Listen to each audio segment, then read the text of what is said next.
Bonjour à tous, c'est Jean-Luc Roux sur sa chaîne YouTube. Aujourd'hui, nous allons parler d'Hydro One qui dévoile le convertible Asman UGV en véhicule de combat habité au SAA 2024. Lors du salon SAA 2024 à Istanbul, Hydro One a présenté son dernier développement, l'Asman. C'est un véhicule terrestre sans pilote UGV optionnel. Ce véhicule tactique 6.6 est spécialement conçu pour fonctionner sur des terrains difficiles où les véhicules blindés traditionnels sont souvent confrontés à des problèmes de mobilité.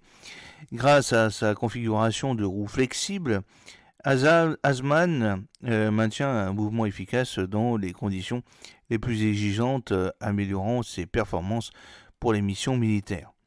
L'un des aspects les plus distinctifs de Asman est sa capacité à être converti en véhicule de combat habité en incorporant un cockpit de contrôle. Le développement de l'Asman s'appuie sur la vaste expérience d'Hydro One dans les systèmes hydrauliques affinés grâce à des projets antérieurs tels que le système d'énergie dirigé ALCA, le système de lance-roquettes multiples MLRS de Roketsan et le système de défense Gökçur d'Aselsan. Testé dans les installations de Nurol, avant ses débuts, lors de la SAA 2024, les capacités d'Asman ont été soigneusement évaluées, garantissant que le véhicule était prêt pour l'exposition. L'un des aspects les plus distinctifs d'Asman est sa capacité à être converti en véhicule de combat habité en incorporant un cockpit de contrôle.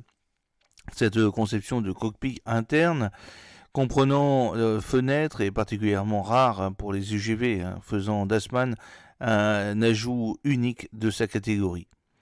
Hydro One étudie également différentes configurations d'armement pour l'Asman, alors que l'armement final est encore en cours de développement. L'accent est actuellement mis sur une tourelle équipée de missiles guidés anti-chars ATGM et d'une mitrailleuse, qui conférait au véhicule une puissance de feu substantielle.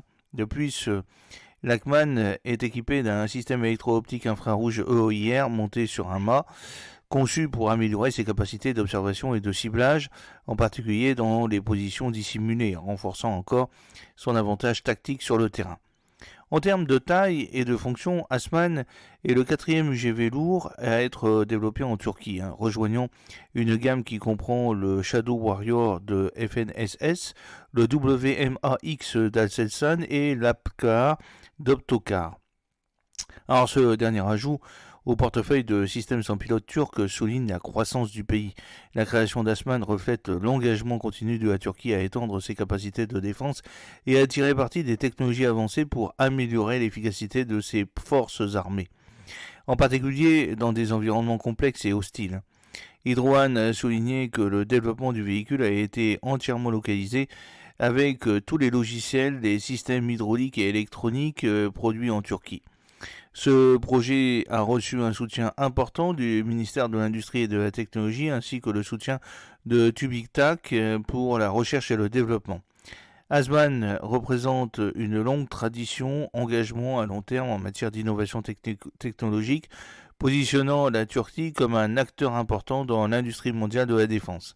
La société se concentre désormais sur l'exportation de l'Asman, avec des plans pour le produire dans différentes configurations, y compris les modèles 6.6, 4.4, 8.8 adaptés pour répondre aux besoins opérationnels des forces armées turques ainsi que des clients internationaux potentiels. J'espère que cette petite vidéo vous a plu. N'oubliez pas de cliquer sur le pouce pour la promouvoir, de vous abonner si ce n'est pas encore fait et de partager cette vidéo sur vos réseaux sociaux. A très bientôt, fidèlement, Jean-Luc O.